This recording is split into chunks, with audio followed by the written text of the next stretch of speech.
Super. Bonjour tout le monde. Merci beaucoup Adriana, merci beaucoup Heidi.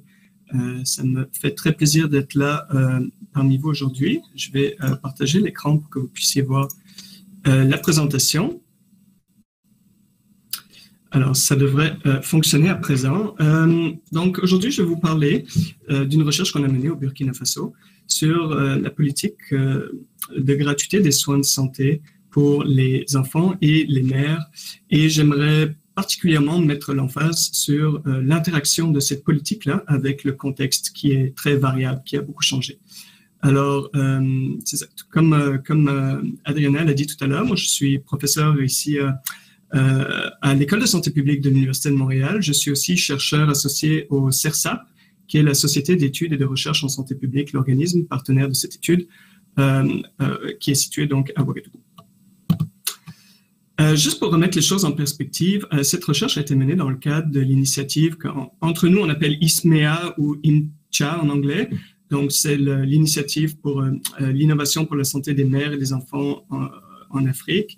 Et c'est le fruit d'un partenariat donc entre l'Affaire mondiale Canada, les instituts de recherche en santé du Canada et le Centre de recherche pour le développement international. Alors, merci beaucoup de l'invitation. Merci beaucoup pour le financement de cette recherche, mais aussi pour l'invitation aujourd'hui. Je vais essayer de vous présenter ça en respectant les 25 minutes qui me sont allouées. Ici, je vais juste présenter les résultats d'un projet que entre nous on appelle le projet Synergie. Donc c'est un programme qui a été lancé un petit peu plus tard, ça fait partie de ISMEA, mais ça a été lancé un petit peu plus tard en 2016-2017, et c'était pour lancer des activités supplémentaires de recherche. Avant de commencer, je vais rappeler le contexte dans lequel la recherche a émergé, parce que c'est vraiment important pour que vous compreniez bien. Quand on a écrit le protocole, puis développé tout le protocole de recherche pour ce projet, le Burkina Faso venait d'introduire ce qu'ils appelaient la politique nationale de gratuité pour les soins des mères et des enfants. Alors ça signifie que tous les enfants de moins de 5 ans bénéficient désormais de soins de santé gratuits. Et la même chose pour les mères, c'est-à-dire toutes les femmes qui viennent pour des soins de santé liés à leur reproduction, des soins maternels comme les consultations prénatales, les accouchements, etc. Alors, c'était un des premiers pays de la région à introduire une telle politique à l'échelle nationale qui était valide dans tous les centres de santé, tous les hôpitaux publics du pays. Par contre, il y avait aussi un caractère qui était quand même imprévisible. La politique a été décidée, elle nous a vraiment surpris un peu tous, alors qu'on travaillait depuis longtemps au Burkina, et y compris les partenaires qui ont été surpris. On était en pleine campagne électorale, donc c'était un peu une décision, je dirais, électorale. On ne savait pas très bien dans quelle direction ça allait prendre, comment ça allait se passer vraiment la mise en œuvre. Ce qu'on savait, c'était que comme c'était décidé par les plus hautes sphères de l'État, ça allait être normalement assumé par le budget régulier de l'État du Burkina. Et juste pour mettre les choses en perspective, c'est environ, la politique de gratuité, ça coûte environ 55 millions de dollars chaque année. Alors, je vous parle donc de cette recherche. Le projet, il s'intitule « Les défis d'intégration de la politique nationale de gratuité des soins pour les mères et les enfants de moins de 5 ans au Burkina Faso ». Alors, on s'intéressait vraiment à essayer de savoir comment cette politique-là allait être intégrée. Et c'est en ce sens que le projet innove. Parce que dans le fond, il y avait eu beaucoup de projets pilotes de gratuité auparavant, au Burkina Faso ou ailleurs. Et souvent, la recherche s'attardait à essayer de mesurer les effets immédiats, essayer de comprendre quels sont l'impact sur la fréquentation, l'accès aux soins de santé, etc. Et nous, ici, on s'est trouvé dans une situation complètement différente où, après avoir fait des années de plaidoyer pour avoir une telle politique, on était dans une situation où elle était effective. Et donc, on a réorienté la recherche pour essayer de voir comment est-ce qu'on pouvait avoir une mise en œuvre pérenne et une contribution vraiment effective de cette politique. Alors, le projet, dès le départ, le protocole même a été élaboré en pleine collaboration avec des partenaires du ministère de la Santé. On voulait savoir qu'est-ce qu'eux, maintenant, désiraient avoir comme nouvelle connaissance à l'égard de cette politique. Et vraiment, l'intention première de la recherche, c'était d'identifier les obstacles mais aussi les opportunités dans la mise en œuvre pour pouvoir enraciner cette politique et optimiser son efficacité à améliorer l'accès aux soins de santé des mères et des enfants. C'est pour ça qu'on parle ici de questions à la fois de chercheurs et de décideurs, parce qu'à l'origine, les questions qui nous intéressaient surtout, elles étaient de trois ordres. Essayer de savoir évidemment si l'implantation à l'échelle nationale rencontre des défis ou des points d'achoppement, des endroits où ça coince. Une deuxième question, c'était une préoccupation du ministère. Il voulait savoir s'il devait continuer à rembourser les centres de santé qui assumaient les coûts de la gratuité. Donc, l'État leur rembourse les centres de santé, mais il voulait savoir s'il fallait faire un remboursement à coût fixe ou bien à coût variable. Ça signifie quoi? Ça signifie, par exemple, pour une consultation pour un cas de paludisme, est-ce qu'automatiquement on donne 3 000 francs CFA ou bien est-ce qu'on regarde qu'est-ce qui s'est passé exactement, qu'est-ce qui a été prescrit, puis on rembourse un coût variable. Une dernière préoccupation, une dernière question, c'était de savoir quels sont vraiment les effets sur l'accès aux soins et les indicateurs de santé à l'échelle nationale. Mais c'était une étude qui est vraiment, dès le départ, dans une optique dynamique. On voulait savoir comment ça allait évoluer au fil du temps, puis comment ça allait être adapté en fonction de l'évolution du contexte. Alors, ça tombe bien parce qu'il y a eu beaucoup d'évolutions du contexte, surtout en 2018, 2019, 2020. J'y reviendrai tout à l'heure, mais juste pour les mentionner, il y a eu des décisions politiques tout d'abord, parce que le panier de soins gratuits pour les femmes en âge de procréer a été étendu. Et maintenant, il inclut aussi la planification familiale ou les méthodes contraceptives. Une autre décision politique, ça a été de vouloir jumeler la politique de gratuité avec un autre mécanisme qui est un mécanisme assurantiel. Il y a eu aussi des perturbations majeures, une vague d'attaques terroristes qui est toujours en cours au Burkina et bien évidemment la pandémie de Covid-19. Alors, je vais vous montrer comment est-ce que le projet s'est adapté à ça parce que ces changements ont eu des répercussions à la fois sur le protocole de l'étude.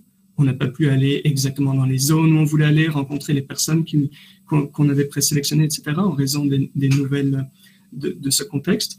Mais il y a eu aussi des nouvelles interrogations, des nouvelles questions de recherche, des nouvelles opportunités. Ici, ma présentation va vraiment essayer d'aborder 6 grands volets de la recherche, donc j'aurai absolument pas le temps en 25 minutes de approfondir toutes les démarches, toutes les méthodes qu'on a utilisées. Juste ici, essayer de vous expliquer en quelques mots la démarche qu'on a utilisée. On a voulu privilégier une combinaison d'approches qualitatives et quantitatives, parce que tout simplement, ça permet généralement une compréhension beaucoup plus riche des résultats puis des données. On a utilisé des données primaires et aussi des données secondaires, comme par exemple les registres de consultation dans les centres de santé. Ça combine aussi les questions, comme je l'ai mentionné, à la fois brûlantes pour les décideurs ou pour les chercheurs, mais souvent des questions brûlantes pour les deux. On a utilisé une perspective vraiment interdisciplinaire. Il y a des chercheurs avec des expertises en épidémiologie ou des spécialités en démographie, en genre, économie de la santé, nutrition, d'autres encore.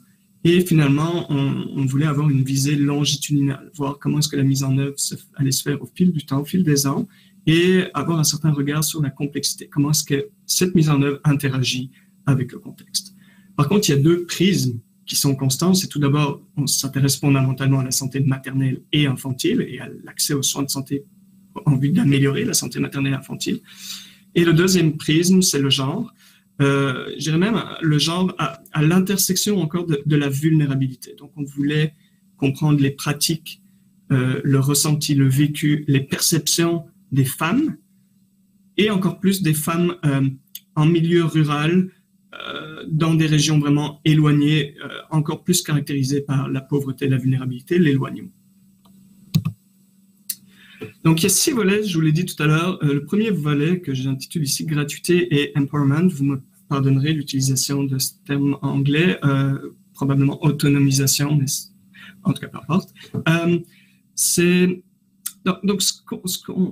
Notre question à la base, c'est beaucoup d'études, on le savait dès le départ, beaucoup d'études ont essayé d'examiner comment est-ce que les politiques de gratuité avaient des effets ou non qui variaient selon le statut socio-économique des ménages ou des populations cibles. Alors, il y a beaucoup d'études qui ont examiné cette question. Le débat est toujours actuel parce que les études sont un peu contradictoires. Mais ce qu'on s'est rendu compte, c'est que bien souvent, on parle d'inégalité en santé, mais on réduit ça à inégalité socio-économique en santé. Et nous, ce qui nous intéressait, c'était pas tant les inégalités socio-économiques, mais c'était les inégalités en termes d'autonomie décisionnelle des femmes, en termes de genre. Et donc, on voulait savoir quelle était l'association des politiques de gratuité avec l'autonomie décisionnelle des femmes. Et donc, on a conduit une recension des écrits qui a montré que, tout d'abord, il y avait très peu d'études sur le sujet. Il y a eu juste 9 études qui ont rempli les critères d'éligibilité pour la recension. Et puis, le résultat central, c'était que la gratuité compense un petit peu le manque d'autonomie décisionnelle des femmes parce qu'elles ne doivent plus négocier pour avoir l'argent avant d'aller au centre de santé. Mais fondamentalement, ça ne change pas l'autonomie décisionnelle.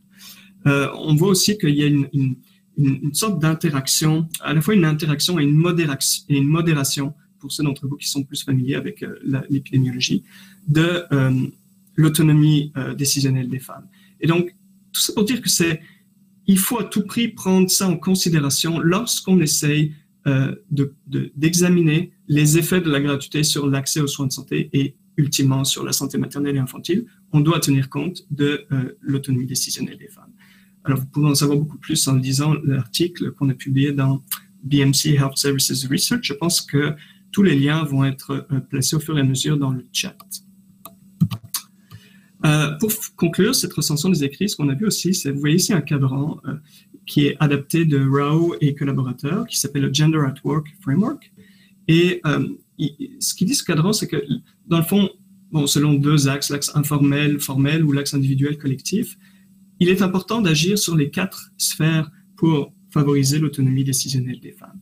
Ce qu'on voit, c'est que la gratuité, ça se situe dans ce cadran-ci. Et ça a un petit effet sur le cadran plus individuel, informel. Ça permet une certaine modification de la prise de décision des femmes. Mais malgré tout, c'est assez faible. Et en plus, ça n'a aucun impact. Les politiques de gratuité n'ont pas du tout d'impact sur les ressources ou sur les normes sociales.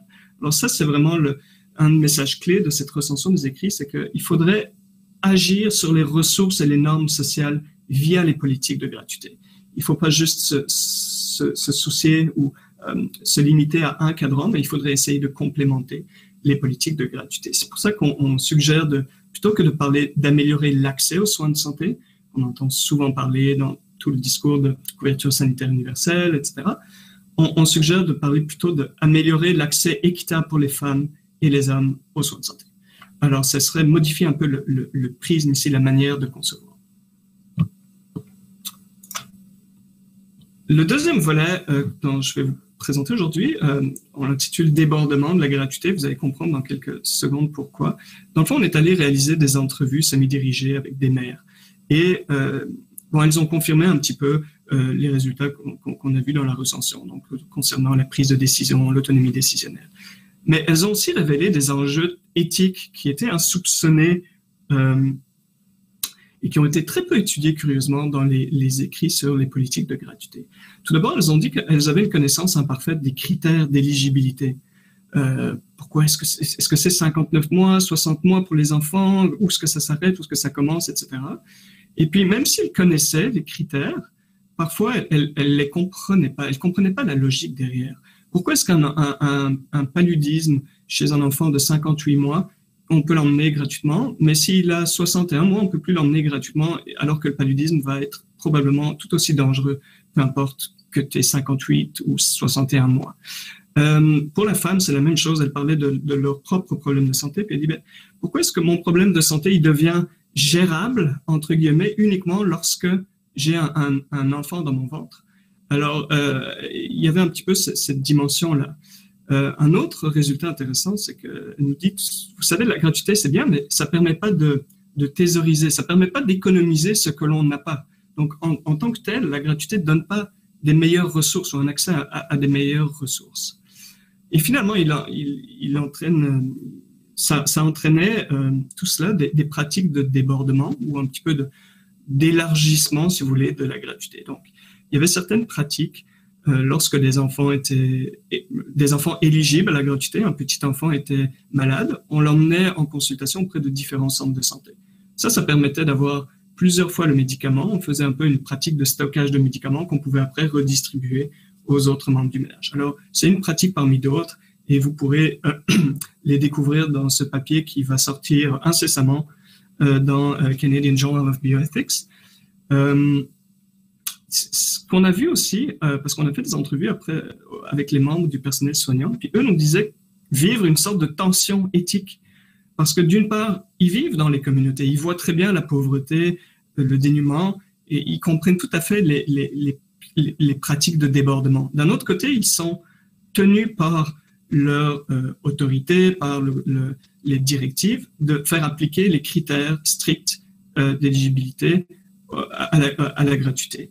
Et donc, on a vu toute l'émergence de pratiques pour concilier, pour se sortir un petit peu de ce dilemme-là éthique. Alors, de nouveau, vous en apprendrez plus en lisant le papier, mais c'était un volet très intéressant. Vous voyez ici quelques témoignages. Par exemple, le dernier ici est très significatif, je trouve. Une mère qui nous disait que le médicament du paludisme qu'il donne là, si un enfant a plus de 5 ans, ils le laissent, ils en prennent un autre. Pourtant, eux tous, ils vont tomber malades de ça. Alors, il faudrait nous aider avec tous les enfants. Donc, ça montre vraiment qu'elle ne comprenait pas pourquoi certains enfants y avaient droit aux soins gratuits, alors que d'autres n'y avaient pas.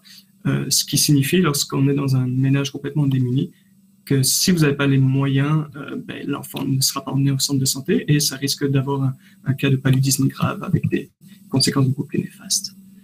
Le troisième volet concerne, je vous le mentionnais tout à l'heure, l'extension du panier de soins gratuits à la planification familiale. Alors, ça a été introduit d'abord dans 2 régions en 2019 et puis maintenant, ça vient de passer à l'échelle nationale. Donc, toutes les mères ou les femmes en âge de procréer maintenant ont accès aux méthodes de contraception gratuitement. On s'est demandé quels effets ça allait avoir sur les pratiques d'utilisation et aussi sur l'autonomie décisionnelle des femmes. Alors, les résultats sont toujours en cours d'analyse, les données sont toujours en cours d'analyse et il y a un mémoire qui vient d'être écrit par une mémorande et il va y avoir très probablement un papier qui va sortir cet hiver présentant les résultats. Ce que je peux déjà vous dire, c'est que tant les données qualitatives que quantitatives montrent une augmentation de l'utilisation des pratiques de planification familiale, l'utilisation de la planification familiale, et elle est bien acceptée, cette idée-là d'étendre la gratuité à la planification familiale. Par contre, ça a très peu d'effet sur l'autonomie décisionnelle des femmes.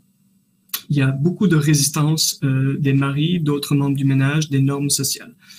Alors, ce qu'on a remarqué, c'est que le personnel de santé était bien au courant de cette tension-là et de nouveau utilisait ou développait des pratiques pour encourager l'utilisation discrète des méthodes de planification familiale. Alors, par exemple, vous voyez ici dans le témoignage, l'infirmier, les femmes qui viennent pour avoir l'APF, la planification familiale, ils décident de les mettre avec toutes les autres qui viennent pour des soins en consultation normale, pour ne pas, pour que dans le fond, elles passent un peu inaperçues dans le lot. Un quatrième volet, ça a été la décision donc de joindre la politique de gratuité à celle de l'assurance maladie universelle. En 2018, l'État burkinabé a créé une nouvelle caisse, une caisse nationale, pour créer un mécanisme d'assurance maladie universelle qui devait à l'origine être obligatoire pour tous les membres de la fonction publique. Et donc, ils cotisent à l'assurance et en retour, ils ont les soins gratuits ou à coût très modique. Et l'État voulait jumeler les deux politiques, si vous voulez. Dans le fond, ça fait suite à un problème qui est que la politique de gratuité, c'est juste une dépense, si vous voulez, une dépense budgétaire. Alors que la Caisse nationale d'assurance, c'est une dépense, mais il y a aussi des rentrées d'argent. Alors, l'intention derrière, c'était essayer de pallier un petit peu au manque de revenus dans la politique de gratuité par la création d'une assurance maladie universelle. Le problème, c'est essayer de savoir comment est-ce qu'on va arrimer ça, comment est-ce que les deux politiques vont se jumeler. Et nos entrevues ont révélé que ce qui était probablement pressenti, c'était de assujettir la gratuité à l'assurance maladie universelle. Ça veut dire quoi? Ça veut dire que les personnes, pour bénéficier de la gratuité, y compris les enfants ou les mères, elles auraient dû montrer qu'elles avaient cotisé à l'assurance maladie universelle. Alors, ça vient un petit peu tuer, ça à l'encontre vraiment du mécanisme de gratuité universelle. Ça soulève des gros enjeux de pérennité, d'efficacité, d'équité, et il y a ce mécanisme-là qui était pressenti. Il y a peut-être d'autres mécanismes, et ils sont discutés dans un papier qu'on a publié dans Journal of Global Health, dont vous avez la référence ici, et je pense que de nouveau, ce sera dans le chat. Dans le fond, ces deux politiques-là, elles poursuivent le même objectif, hein, qui est d'améliorer la couverture sanitaire universelle. Par contre, elles ont des logiques différentes et notre analyse montre, est toujours en cours d'ailleurs, mais elle montre qu'il y a des logiques différentes, difficiles à réconcilier parce que le suivi des bénéficiaires est très différent. La qualité des services, l'impératif de qualité est aussi un petit peu différent. Tout ce qui concerne la couverture, le budget, le capital politique, comment est-ce qu'on vend une telle politique, comment est-ce qu'on convainc les gens de l'utilité d'une telle politique. Alors, ce sont des logiques différentes et qui constituent autant de points d'achoppement, des endroits où l'arrimage se fait difficilement. Le cinquième volet de ce projet de recherche, ça a été essayer de voir comment est-ce que l'évolution du contexte sécuritaire avait des effets sur l'accès aux soins de santé maternelle et infantile. Vous le savez peut-être, le Burkina Faso et d'autres pays du Sahel font face à une vague d'attaques terroristes qui est exponentielle. Vous voyez ici le nombre d'attaques terroristes en bleu. La ligne ici concerne les communes qui sont affectées et dans le petit tableau à côté, vous voyez l'évolution du nombre de victimes au cours des 6-7 dernières années. Alors, c'est criant, c'est vraiment un phénomène en explosion.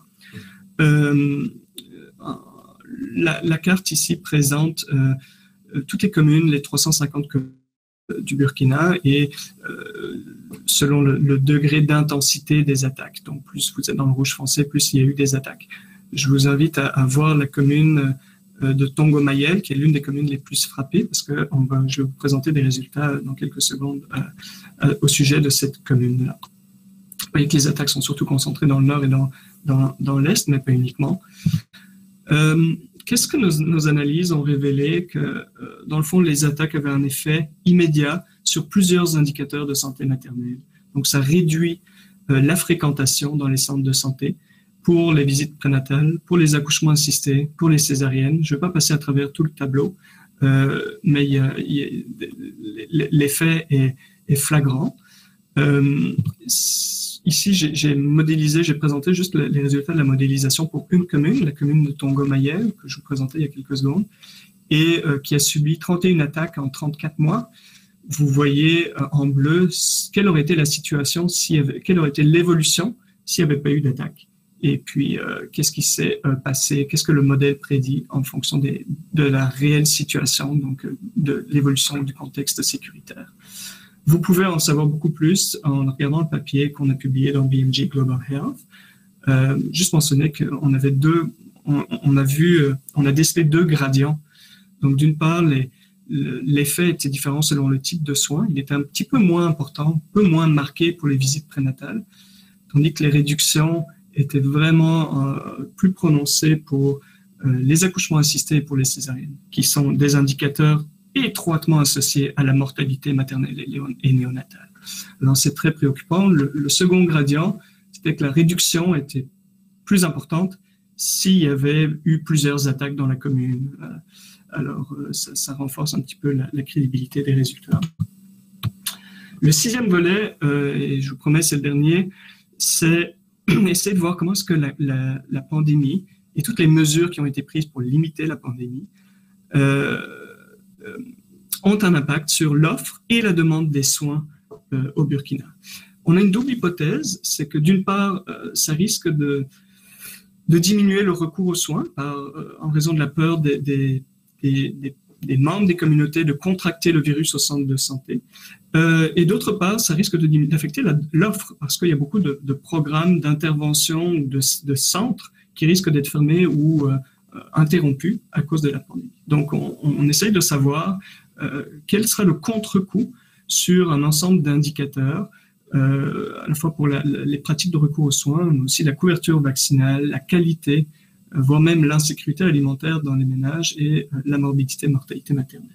Ça sont des enquêtes qui sont prévues en décembre, donc ça devrait commencer très bientôt. On est en attente d'une dernière approbation éthique pour pouvoir lancer ça. En conclusion, nous avons aujourd'hui, à l'heure actuelle, près de 50 pays africains qui ont introduit, à des degrés divers, des mesures de gratuité, des politiques de gratuité pour améliorer l'accès aux soins de santé. J'aimerais pas envoyer un message erroné, trompeur un petit peu dans cette présentation. La gratuité, c'est indéniable que ça peut améliorer, ça améliore l'accès des femmes aux services de santé. Ça a été démontré par de très nombreuses études à laquelles j'ai aussi participé. Alors, c'est vraiment une politique dont les bienfaits sont indéniables. Ceci étant dit, il y a, je dirais, place à amélioration. C'est pas parce que ça a des effets très positifs qu'on ne devrait pas essayer encore d'améliorer cette politique-là. Parce que ce que notre étude montre, c'est qu'il y a d'autres barrières qui sont présentes, qui concernent particulièrement les femmes. Ces barrières-là, les normes sociales, le problème de qualité des soins, les soins que les femmes reçoivent dans les centres de santé maternelle, la stigmatisation dont elles peuvent parfois faire recevoir. Donc, c'est un gros problème. Il y a aussi des nouvelles barrières, telles que les attaques terroristes. Ça peut être aussi la COVID-19, si c'est confirmé dans nos analyses. Alors, il faudrait voir comment est-ce que les politiques de gratuité peuvent tenir compte de ces autres barrières-là. Un autre point important, c'est que ça concerne la pérennisation. Donc, évidemment, la politique de gratuité, le gros enjeu, c'est de pérenniser ces politiques-là. Le gros défi, c'est de le faire sans augmenter les inégalités sociales et les inégalités genrées. Parce il y a le risque ici que ça affecte plus particulièrement les femmes. Un autre souci, c'est de vouloir compléter les politiques de gratuité par des mesures pour encourager l'autonomie décisionnelle des femmes. Je pense que c'est ressorti dans presque tous les volets de notre étude. Dans certains cas, ça voudrait aussi dire favoriser l'implication des maris. On pourrait revenir peut-être plus tard dans la discussion. Les deux ne sont pas contradictoires et ils sont peut-être complémentaires. Il faut aussi tenir compte des effets inattendus des politiques de gratuité, des dimensions éthiques que cela peut soulever. Et finalement, peut-être aussi, mon dernier mot, ce serait pour encourager une approche holistique. Plutôt que de réduire la femme à la femme en âge de procréer qui a un bébé dans le ventre ou de réduire l'enfant à l'enfant de moins de 60 mois, il faudrait aussi maintenant, je pense qu'il est temps d'adopter une approche plus holistique puis de considérer la femme et l'enfant pour ce qu'ils sont vraiment. J'aimerais conclure en remerciant tous les participants à l'étude. Je n'ai pas pu vous présenter toutes les vagues d'enquêtes, d'entrevues qui ont été faites, mais ils sont très nombreux, les participants. L'organisme subventionnaire, le CRDI et l'initiative ISMEA que j'ai présentée au début. Évidemment, tous les partenaires du ministère de la Santé du Burkina Faso, l'Institut national de la statistique, de la démographie, les équipes CAP des districts sanitaires, et j'oublie d'autres partenaires d'avant. Je m'excuse d'avance. Également, l'équipe du CERSAP qui est incroyable, tous les étudiants qui ont été impliqués dans ce projet, qu'ils ont eu l'occasion de réaliser un stage, un mémoire, voire leur doctorat qui est toujours en cours, sans oublier les 22, on les appelle les super 22 enquêtrices de terrain qui nous aident pour nos enquêtes. Alors voilà, ça conclut. Vous avez ici la liste complète des membres de l'équipe. J'ai malheureusement pas le temps de nommer, mais c'est juste pour souligner à quel point ce travail est certainement pas le fruit d'une personne, du travail d'une personne, mais de toute une équipe. Et j'espère que certains d'entre eux, notamment les membres du CERSAP au Burkina, ont pu se joindre à nous aujourd'hui. Alors, merci encore à tous. Et si vous avez des questions, ça me fera plaisir d'y répondre. Merci Thomas pour cette excellente présentation. Et ces études très dynamiques dans chaque volet. J'adorais voir comment vous avez pu vous adapter à la situation, apprendre les opportunités à examiner des interrogations en particulier et de s'adapter aux nouvelles opportunités aussi. J'ai quelques questions, mais je pense qu'il y avait déjà une dans le chat de Sana. La question est, quels étaient les changements nécessaires dans le système de santé pour répondre à l'afflux de clients? Alors, c'est une très bonne question. Merci beaucoup, Sana. Ce que l'on sait, et ça a été de nouveau abondamment documenté, c'est que lorsqu'il y a une politique de gratuité des soins qui est mise en œuvre, il y a une augmentation immédiate d'un mois à l'autre du volume de fréquentation. Alors, ça varie selon les districts, ça varie au sein même des districts selon l'éloignement. En tout cas, il y a beaucoup de facteurs qui peuvent influencer cette augmentation-là, mais ça peut aller jusqu'à une augmentation du volume de 2, 3, 4 fois d'un mois à l'autre. Alors, la difficulté ici, puis ça a été de nouveau, ça déborde un petit peu du cadre de notre étude, mais ça a été documenté par d'autres, c'est que le personnel de santé, d'un mois à l'autre, lui, il ne double pas ou ne triple. Alors, il se retrouve avec une charge de travail qui est beaucoup plus volumineuse, beaucoup plus importante. Ça peut entraîner, et de nouveau, je mentionnais tout à l'heure les effets pervers, ça peut entraîner des effets pervers lorsqu'il n'y a pas des mesures d'accompagnement. Quels sont ces effets pervers-là? Diminution de la qualité des soins, augmentation des files d'attente, de l'attente dans les centres de santé, et épuisement un petit peu du personnel. Dans certains centres de santé, nous, on a pu constater que les soins étaient gratuits, sauf pour respecter évidemment la politique nationale. Donc, ils étaient gratuits, sauf pendant une certaine période de la journée. Donc, entre midi et 3 heures, c'était pas gratuit, c'était redevenu payant. Et dans le fond, c'était pas redevenu payant, c'est pas ça, c'était une manière de limiter l'afflux des patients pendant cette période-là. Ceci étant dit, je dirais que la plupart du temps, nos résultats n'ont pas soulevé un problème majeur en termes de débordement des capacités de prise en charge par le personnel de santé. Ce qu'il faut se rendre compte, c'est qu'il y a de nouveau, le contexte est beaucoup plus complexe que ça. Le volume de fréquentation, d'abord, il varie naturellement dans un pays comme le Burkina en fonction de la saison des pluies. Donc, la fréquentation, lorsque il y a la saison des pluies qui arrive, elle est beaucoup plus importante pour les enfants surtout, mais aussi pour les autres, parce qu'il y a toute la transmission du paludisme à ce moment-là. Donc, il y a déjà certaines variations. Ils sont déjà un petit peu habitués à ce qu'il y ait des périodes plus occupées que d'autres. Ça, c'est un phénomène. Un autre phénomène, c'est qu'il y a une résorption, si vous voulez. Pendant quelques mois, il y a une phase d'adaptation qui est difficile, mais après, il faut savoir que ça s'équilibre et donc, oui, le niveau de volume est plus élevé que la norme, mais il est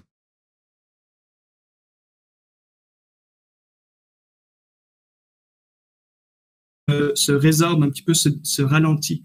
Et puis, au fur et à mesure qu'il y a des mesures, il y a aussi d'autres mesures préventives qui sont implantées dans les milieux ruraux. Je pense à la chimioprophylaxie saisonnière, je pense au traitement préventif intermittent du paludisme, etc. Donc, il y a un ensemble de paquets de mesures préventives qui viennent, elles, compenser un peu parce qu'elles diminuent simultanément la présence ou la survenue de maladies dans la population. Donc, d'un mois à l'autre, ça peut représenter un problème. Et oui, il y a des plaintes du personnel de santé parce que, on ne va pas se le cacher, il n'y a pas une augmentation flagrante du nombre d'infirmiers dans les centres de santé, par exemple, lorsque les soins sont devenus gratuits. Donc, il y a eu des plaintes. Par contre,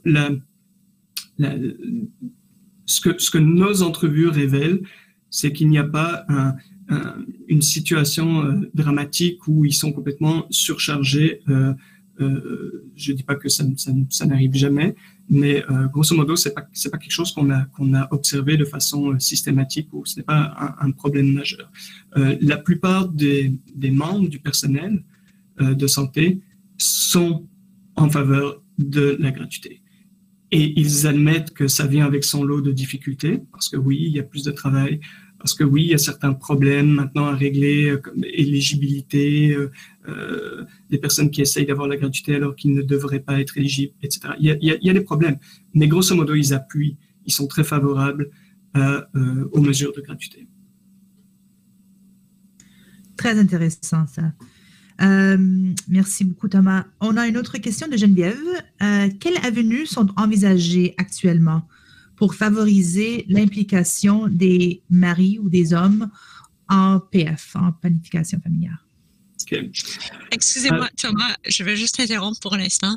Et Adriana, désolée, c'est Heidi. Est-ce que tu pourrais arrêter de partager ton écran, Thomas, pour qu'on puisse te voir? Oui, bien sûr. Pardon. Est-ce que c'est revenu? Oui. Là, c'est revenu, oui. Okay. Mais par contre, moi, je ne vois pas votre vidéo. Je ne sais pas si c'est allumé.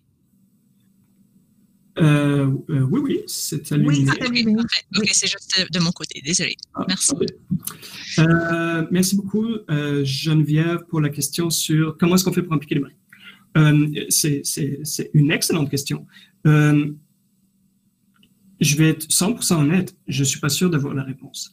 Par contre, une chose qui est certaine, c'est qu'on est justement en train de conduire des entrevues pour essayer de dégager des pistes.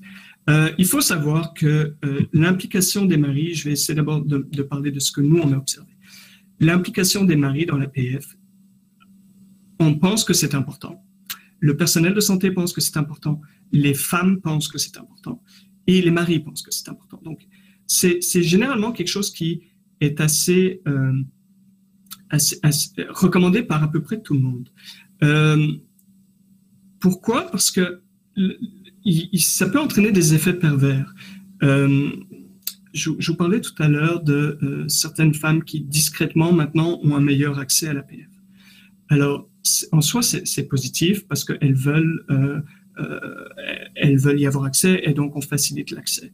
Ceci étant dit, il y a des problèmes qui peuvent survenir si l'époux est farouchement opposé à ça et il découvre ensuite que la femme utilise des méthodes contraceptives à son insu.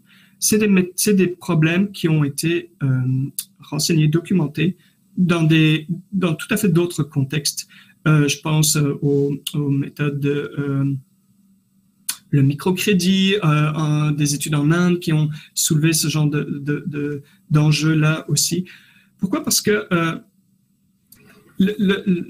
c'est pas tellement la ressource en tant que telle, c'est pas avoir accès à une ressource, c'est avoir le contrôle sur cette ressource-là qui est important. Et si on donne accès sans veiller aussi à donner un contrôle, il peut y avoir ce genre de problème-là, de violence conjugale, etc.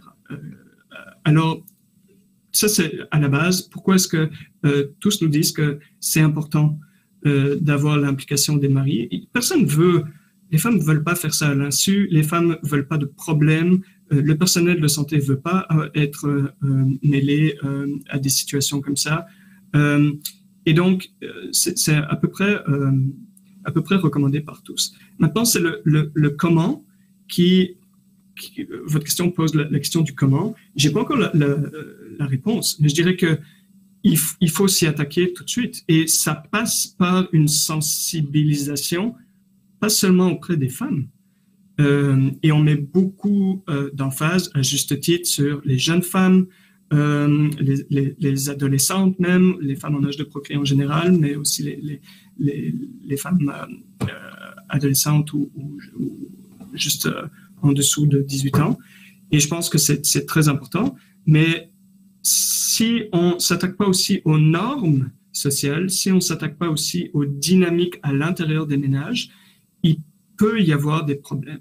Il y a une étudiante qui fait son mémoire là-dessus et elle a regardé comment est-ce que quels étaient les mécanismes de prise de décision dans les ménages. Et j'ai malheureusement pas eu le temps de parler de ça aujourd'hui. Mais ce qu'elle a relevé, c'est vraiment intéressant. Elle montre qu'il y a différents types de mécanismes, que c'est pas la femme est à l'autonomie décisionnelle ou n'a pas l'autonomie décisionnelle. C'est pas aussi simple que ça. Il y a différents degrés. Par exemple, il y a même un spectre, si vous voulez. À un bout du spectre, on a la situation où la femme est 100% autonome de prendre la décision d'aller ou non au centre de santé, d'utiliser ou non les méthodes contraceptives. Elle ne doit pas en informer quiconque, rien du tout. À l'autre bout du spectre, on a la situation où la décision appartient 100%, complètement, est prise tout à fait par quelqu'un d'autre et ne prend pas du tout en considération la volonté des femmes. Alors, entre les deux, il y a différents mécanismes. Il y a l'information, juste informer le mari. Il peut y avoir la demande formelle d'autorisation. Il peut y avoir des techniques aussi de conciliation familiale, de réunion familiale, de discussion familiale, alors de concertation. Alors, il y a différents mécanismes. Et je pense que ça serait intéressant de décortiquer ces mécanismes-là et puis de voir comment est-ce qu'on pourrait, par exemple, diminuer, pas passer du bout du spectre à l'autre bout du spectre. C'est, je pense, inenvisageable en l'espace avec une mesure comme la politique de gratuité, en l'espace d'un mois, de changer radicalement des normes qui sont profondément ancrées. Mais essayer de voir comment est-ce qu'on peut orienter, comment est-ce qu'avec des mesures de gratuité, on peut aussi faciliter une meilleure prise de décision dans les ménages. Et ça pourrait être ça. Essayer de voir comment est-ce que, par une approche de sensibilisation, on essaye de montrer au mari l'importance non seulement de l'APF en tant que telle, mais aussi l'importance de prendre en considération la volonté des femmes, puis de trouver des mécanismes, peut-être de voir comment est-ce qu'on pourrait fonctionner au sein du ménage pour prendre une telle décision. Alors, je pense que c'est tous des sujets qui doivent être abordés dans les campagnes et un peu trop souvent, on a des politiques qui soit n'en tiennent pas compte, donc on rend les soins gratuits ou on rend l'APF gratuite, mais en tant que tel, on ne s'attaque pas à ces normes-là. Soit on essaye de s'y attaquer, mais juste par un petit volet qui est sensibilisation des femmes. Mais je dirais que les femmes, la plupart du temps, elles sont déjà sensibilisées à l'APF. C'est pas, elles savent très bien c'est quoi les enjeux, les bienfaits. La résistance, généralement, elle vient pas des femmes, ou en tout cas, nos entrevues, nos données ne suggèrent pas ça. Donc, c'est pour ça qu'il faut probablement élargir ici les méthodes d'intervention et avoir une sensibilisation plus qui reflète mieux le processus décisionnel au sein des ménages, ou pour les femmes qui ne sont pas encore au ménage, comment est-ce que la décision est prise dans les familles. Merci beaucoup, Thomas, et merci Geneviève pour la question très intéressante. Le plus qu'on entre dedans, le plus complexe ça devient. J'ai une question, Thomas. Vous avez mentionné le ministère de la Santé et la collaboration ou la coopération avec le ministère. Vous faites l'étude d'une politique nationale. Est-ce que vous pouvez décrire votre relation avec le ministère de la Santé? Quelle influence votre recherche a eu à ce jour sur la mise en œuvre de la politique? Désolé, je prenais une gorgée en même temps. Oui, merci beaucoup, Adriana. Effectivement, c'est un très bon point. Je pense que le point de départ, j'ai envie de dire, c'est que ce genre de recherche perdrait beaucoup de sens s'il n'y avait pas une étroite collaboration avec le ministère de la Santé, et j'ai envie de dire avec d'autres partenaires. C'est pas juste le ministère de la Santé. Et c'est un défi pour nous, en tout cas pour moi en tant que chercheur, parce que c'est pas quelque chose à laquelle on est formé, ou on est, je dirais, 100% encouragé. Le monde académique est pas tellement encourage pas encore suffisamment ça, à mon avis, alors que c'est une question cruciale. la manière comment est-ce que nous, on a fonctionné pour essayer de changer un petit peu ça, ça a été d'avoir un projet de recherche qui, à la base, n'a pas été écrit par un chercheur sur son ordinateur, envoyé à quelqu'un du ministère qui met son nom, met 2 commentaires et on présente ça comme une demande conjointe. Je pense que vraiment à l'origine, on essayait de se détacher de ce modèle-là qui est malheureusement encore trop souvent observé. Les questions de recherche, on y est allé, je dirais un peu naïvement. On a communiqué avec les partenaires qu'on avait déjà au sein du ministère ou dans différentes institutions, différents bureaux du ministère de la Santé.